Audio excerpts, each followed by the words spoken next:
The original Jianghu of Zizing was largely ruled by three sections.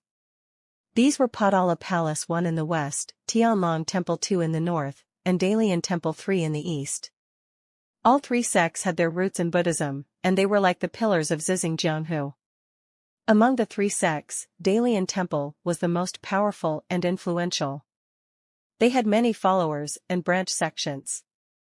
The discipline of the Dalian Temple was very strict. They strictly imposed their doctrine not only to the main house, but also on the other branch sections. As the doctrine was enforced without a single exception, some people opposed it, and one of them was the Xiaolialayan Temple. The Xiaolialayan Temple objected to Dalian Temple's policy, so they added Shao, which means small, to their name. It contained their own will, not the ones advocated by the Dalian Temple. Although they had their origins in Dalian Temple, the direction of its development was quite different from theirs. They ingeniously interpreted the martial arts of the Dalian Temple, which was based on Dharma. They put no limits to their imagination. They repeatedly ripped off the martial arts of the Dalian Temple, and changed it countless times.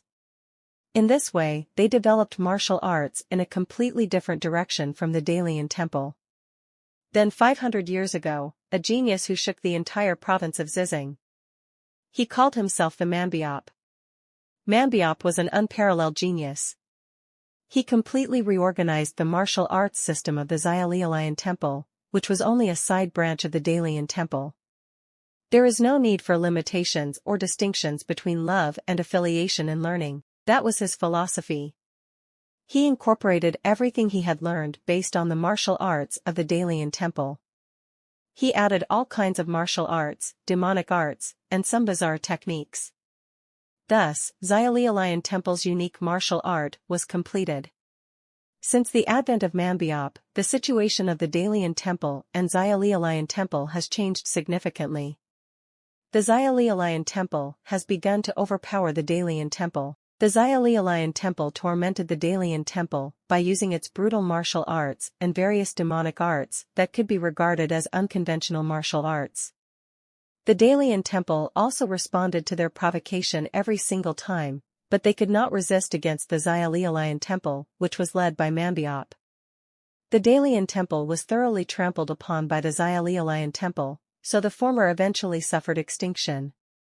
The Xiaolialayan Temple then became the new leader of the Zizing Jianghu.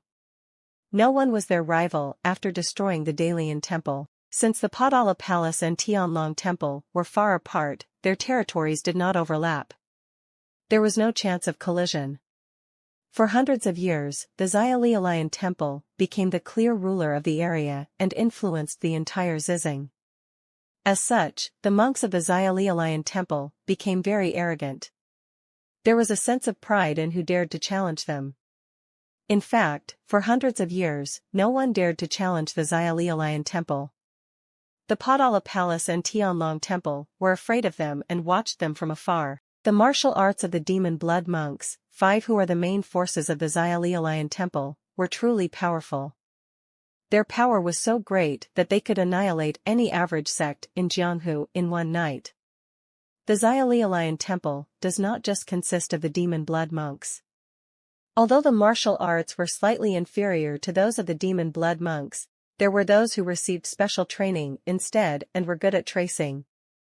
They were called the Mad Blood Monks. 8. If the Mad Blood Monks chase and bite their prey, it's the demon blood monks who come out to suppress and subdue them. This has been the sure-win method of victory of the Xiaolialayan Temple, which has been passed down for hundreds of years. The total number of the Mad Blood Monks was 30. Although the number was only 1/10 of that of the demon blood monks, the abilities of each individual were not far behind. The Mad Blood Monks were scattered across the Namling forest, searching for possible intruders. While they were somewhat used to the topography of the Namling forest, because they were born and raised there, wandering through the dense forest was still never an easy task. Moreover, an array is spread out in the Namling forest. The array was fair to everyone.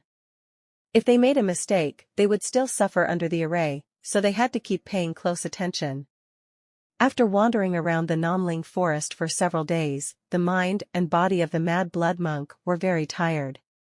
Takmok, the leader of the Mad Blood Monk, said, "I don't think there's any point in searching the Namling forest any more than this. If he came here, he would have already been found. It seems that the information brought by Hukum is wrong." "I thought so.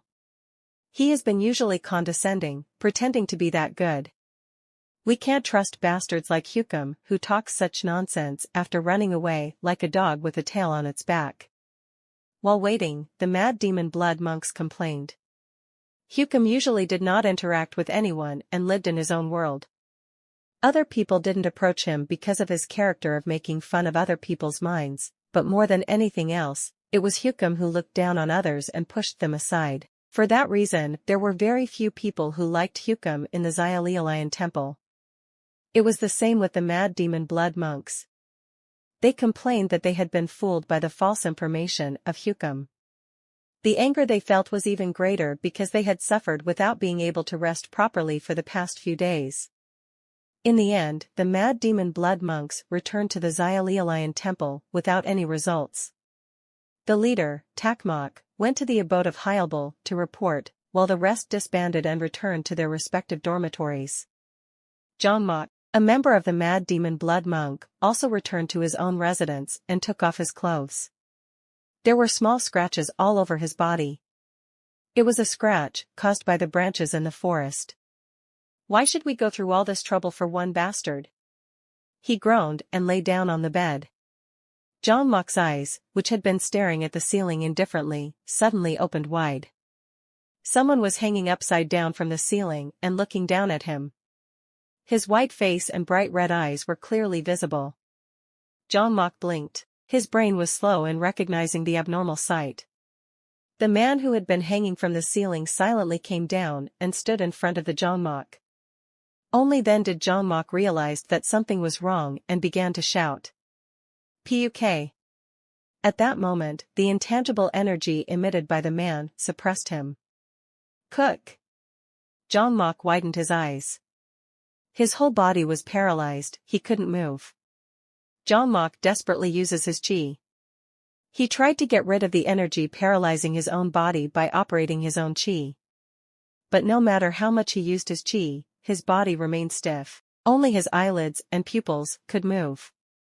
Johnmok's eyes moved wildly from side to side. He was desperately trying to understand the situation he was in. "It's the assassin." Hukum's words were true. It was then that he realized that what Hukum said was true, but it was already too late. Pilwul stayed and collected information in the Xiaolialayan temple, while Johnmok and the rest of the Demon Blood monk went out to find him in the Namling forest. Pilwul investigated the Xiaolialayan temple's structure, leadership, and other personnel. He couldn't gather much information on his own. Still, it was enough to understand how the Xiaolialayan temple was ruled and operated. Every organization has a weakness. There was no such thing as perfection in the world, and the Xiaolialayan temple was no exception.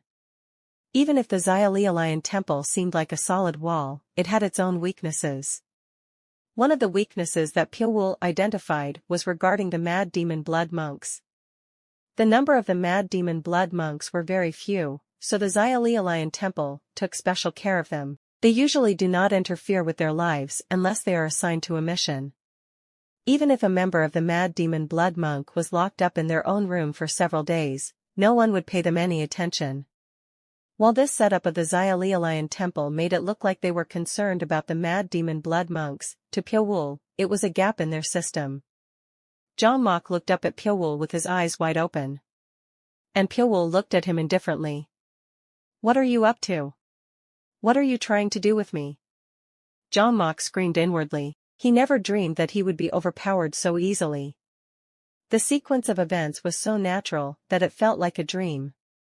Johnmok thought Pilwul was observing him. Pilwul was looking at Johnmok with a gaze similar to observing a newly caught grasshopper or dragonfly. "You bastard! Can't you release me right now?" A vein popped on Johnmok's neck. If only he had been released, he would have expressed his anger right away. Unfortunately, however, his voice could only linger in his mouth. At one point, Pilwul nodded his head. At that moment, Johnmok felt a chill. He got an ominous feeling. Pyeolwol's nodding feel as if his life is about to come to an end. Crack. At that moment, Pyeolwol's face changed little by little. Hyuk. Jeong-mok looked at Pyeolwol's face and trembled. Because Pyeolwol's features looked exactly like him. It was like looking in a mirror. Pyeolwol, who stole Jeong-mok's face in an instant, opened his mouth wide for a moment or opened his eyes wide to correct the awkward part. After a while, Pyeolwol completely copied Jeong-mok's face. Jeong-mok continued to stare at Pyeolwol with his eyes wide open. He had goosebumps all over his body. The fact that he was looking at the same face as himself, but with an indifferent expression, frightened him tremendously. Pyeolwol took out his dagger and stabbed Jeong-mok's heart. The sharp dagger pierced Jeong-mok's flesh without a sound and went through his heart. Jeong-mok's vision was blurred in an instant. Mon. The last thing he saw before he stopped breathing was his own face with no emotion in it. When Jeong-mok completely stopped breathing, Pyeolwol retrieved the flying dagger embedded in his chest. There was no sign of guilt on Pyeolwol's face as he killed Jeong-mok. He hid Jeong-mok's body under the bed and put on a fur hat.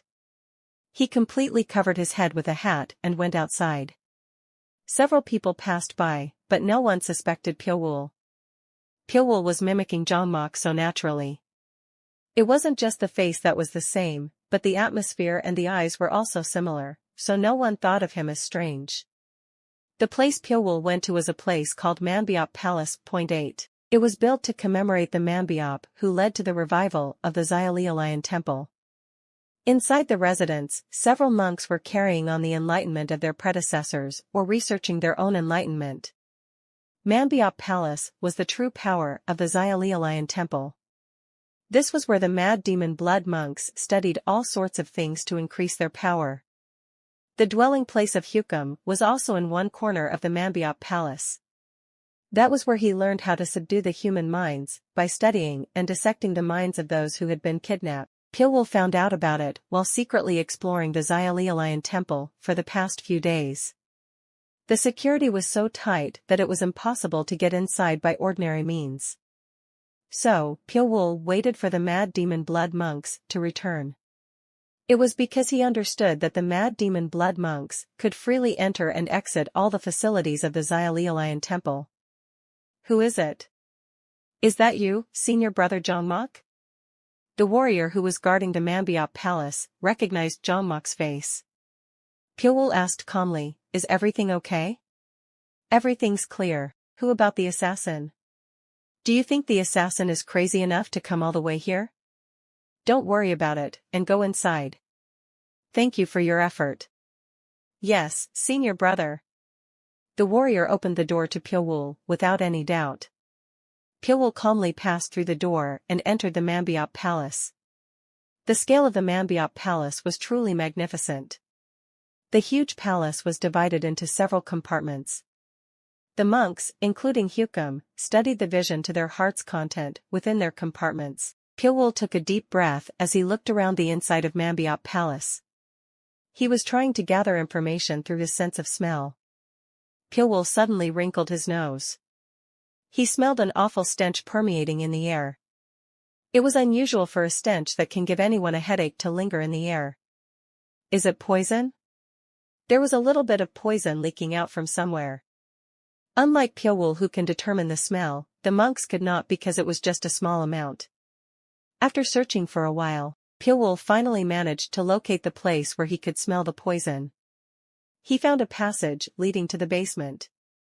Pyeolwol reluctantly opened the door and went inside. Torches were sparsely hung in the dark underground passage.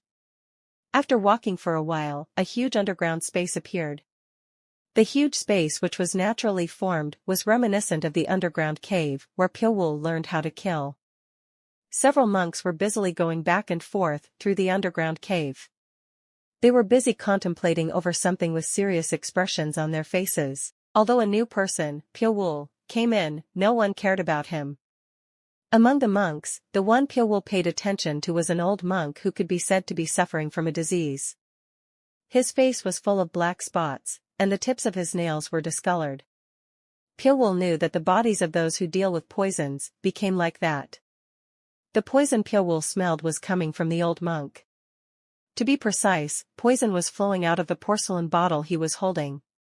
It was sealed tightly, but the poison was so strong that the energy was leaking out little by little. Heh heh.